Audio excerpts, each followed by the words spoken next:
My client complained to me that he experiences rough idle and rattling noise from the engine every time he starts his car in the morning, and then after a few minutes the engine runs smoothly. In this 2010 ML350 4MATIC Mercedes-Benz, I will show you the walkthrough on how I diagnosed the root cause of the rough idle and the rattling noise he noticed from the engine.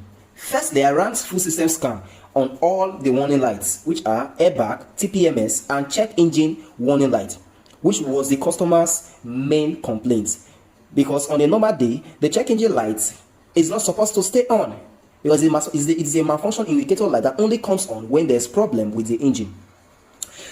It's not supposed to stay on while the engine is running, but in this case it was on. This, on the other hand, triggered the concerns of the client. The diagnostics test I ran on the engine showed 7 faults, with which 2 of them were the major culprit causing the engine malfunction. The faults are timing related issues. After I made some technical research on the faults online, I discovered that these timing related issues will lead to a whole bunch of problems the client is experiencing. The timing faults are a constant adjustment of exhaust camshaft of right cylinder bank is retarded, which is low on the right side of the top cylinder, and continuous camshaft adjustment left with incorrect position of the exhaust camshaft, meaning the exhaust camshaft for both left and right top cylinder are out of phase. We also have intake camshaft too for both left and right top cylinder, but we are currently backload with exhaust camshaft for both left and right top cylinder. I noticed this timing fault will cause erratic noise from the engine, rough idle, and loss of engine power upon acceleration. So finally, I advise the client to take the car to a Mercedes mechanic with grounded timing knowledge specific to solve the problem. If you find this video helpful, do well to like, share, and subscribe to my YouTube channel for more technical video. We are diagnosing the check engine warning lights, this SRS warning lights, and this TPMS warning lights. All these warning lights will go away the moment I start the car. Okay, let's see. Okay, see what I'm talking about? This is exactly what I'm saying. So we just have the check engine light, the SRS lights, and the TPMS warning light, which is the tire pressure reset monitor light that is blinking. This is a danger sign. So the danger sign is a result of these warning lights that are on. So when you see the check engine warning lights, the SRS warning lights, and the TPMS warning lights on at the same time in a 2010 ML350 4MATIC Mercedes-Benz, you have nothing to worry about. Do not panic. I've gotten you covered as a DIY auto specialist working on any car. In this video, I will demonstrate how to diagnose the check engine warning lights, the SRS warning lights, and the TPMS warning lights, together with the fault, and interpret and give a professional and technical interpretation of all the fault codes that have caused this warning light to have stayed on without turning off, because no warning light is supposed to be on this dashboard. Using the S2D8, this is my scanner. Yes, this is the S2D8. If you are watching me for the first time, whether you are a technician or a car owner, don't forget to give this video a thumbs up and subscribe to my YouTube channel, so that whenever I post a new video, you will be the first person to see it. Like I said, this is the engine compartment of this car. All right, let's get started. Let's get into the video proper. Now the diagnosis process goes like this. Okay, I will not have to start the car first. Okay, this is my scanner. Firstly, I will go to diagnose like this. Then I will look for Mercedes Benz. Okay, let's wait till the communication is established. Okay, I'll go to automatic. I'll go to automatic scan. Okay, you see, okay, this is 2009 ML350 4MATIC. 2009 and 2010 are quite the same. All right, so we're gonna do it like this. Okay, kilometer reading is read out. Okay, let's wait till it Scan. The car is still very off. It's this the car is off. Yes, the car is off. I've not started the car. Okay, so let's run automatic system scan. We can also do system selection if we want. Okay, let's run automatic system scan on everything first. Then afterwards we'll pick the actual warning light we want to work on, which are the check, the SRS and the TPMS warning lights. Okay, this is topology scan in my S2D8. Okay, see, Mercedes has a lot of systems. These are the systems. Okay, what I'm saying. Okay, let's see how it goes. Let's see how it goes. Let's wait till it's done with the scanning. Okay, stay scanning. Okay,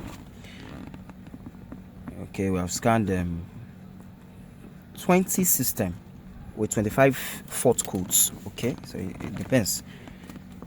We just have our focus on the check engine light, the SRS light and the TPMS light. Okay, let's wait for a while till it's done scanning.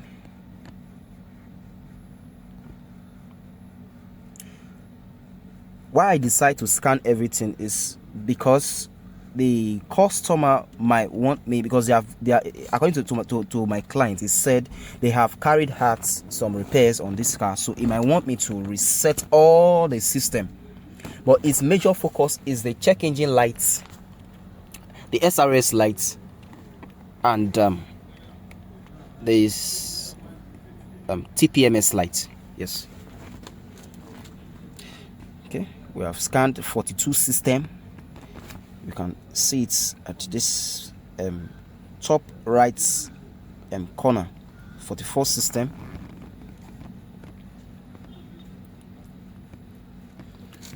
Okay,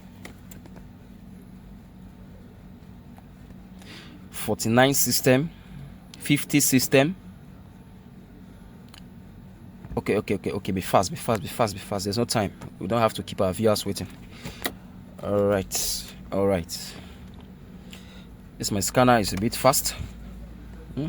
It's commendable. It's not that expensive though. It is not that expensive. Okay. 59 system.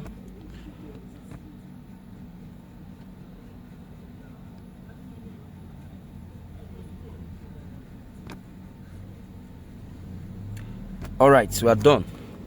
So this one's displaying green lights, green colors are modules without fault. While this one's displaying red are modules with fault. So we have so many modules here, but those are not our focus.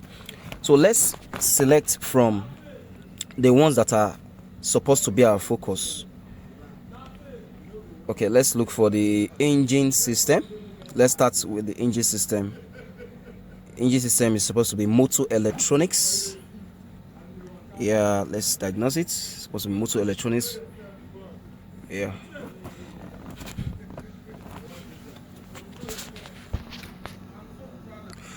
So I've scanned the engine. We have coming 1, 2, 3, 4, 5, 6, 7 faults altogether. Okay, we have there's a fault with one of the ignition coil, signal fault of ignition coil, diagnosis of cylinder 4, which eventually gave us a fault code of P0354. With this fault code, we can expatiate more on this fault. So one of the ignition coils was 40. So, but the engine is actually running well now. So I don't know if they removed it before, because the client said he did some repair on the engine. So the next fault here is constant adjustment of exhaust camshaft of right cylinder bank in direction. Retarded means low, which is P0017. This is timing fault. You know, I told you now, timing fault. you say for one of the camshaft, the exhaust side for the right cylinder, which is the driver's side cylinder, it said is low. The exhaust camshaft is low, so that's way equally cause that noise that you are experiencing. Yes. So then catalyst, you still have a catalyst fault. The efficiency of the right catalyst converter is insufficient. Okay, that's not our focus. Okay, the customer complained to me this morning that if he starts the car in the morning, the car makes some noise before it will idle well. So I believe this exhaust camshaft that is out of phase, that is offset, is what is causing that problem. Yes. Okay, let's keep reading the fault code. The efficiency of the left catalyst converter is insufficient. Okay, that's not our focus. Okay, we still have continuous camshaft adjustment of right incorrect position of exhaust camshaft. Okay, it's expatiating more on that same timing.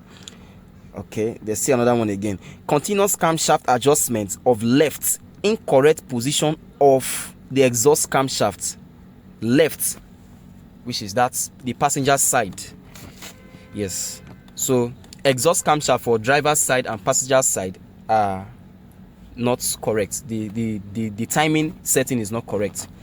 So we also have okay, the last one, self-adaptation of mixture formation for enrichment at idle for the right cylinder bank is above the permissible limit. Is as a result of the timing. This fault code is actually making emphasis on the timing that is causing the engine to run rough in the morning. So it's making emphasis. Okay, so these are the faults. Now, previously, before now, we have a tumble flap problem. So there is no tumble flap problem anymore because we have replaced the tumble flap. The tumble flap is incorporated with the intake manifold, so the client has replaced it already. So we just have timing problem. So the timing is the culprit that is causing the engine to make that noise to make that sound in the morning, that sharp sound, like a rattling sound from the engine. Okay, so let's go to the next system. The next system is the airbag. Let's see what it's showing. Okay, what is Mercedes? What does Mercedes call airbag? Okay, airbag. They call it airbag. Okay, let's diagnose it. Yes, and see what's showing.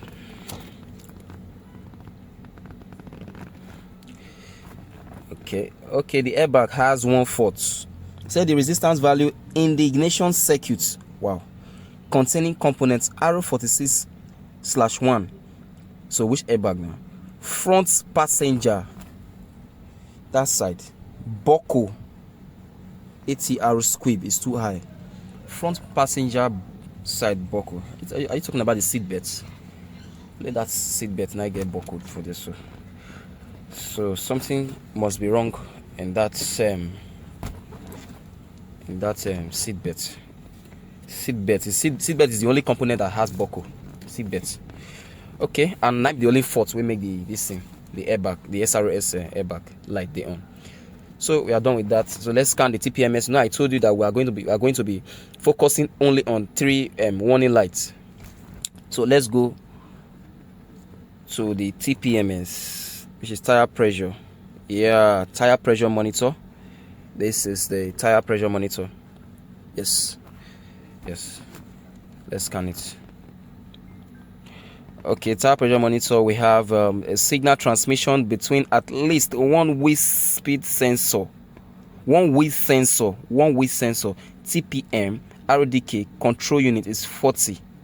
It's actually talking about the tire valves because they are electronic transmitter valve. Yes, they use a radio wave to send signal to the TPMS ECU before it works. So one of them is 40. The control unit is actually what is bringing this fault. So one of them is 40.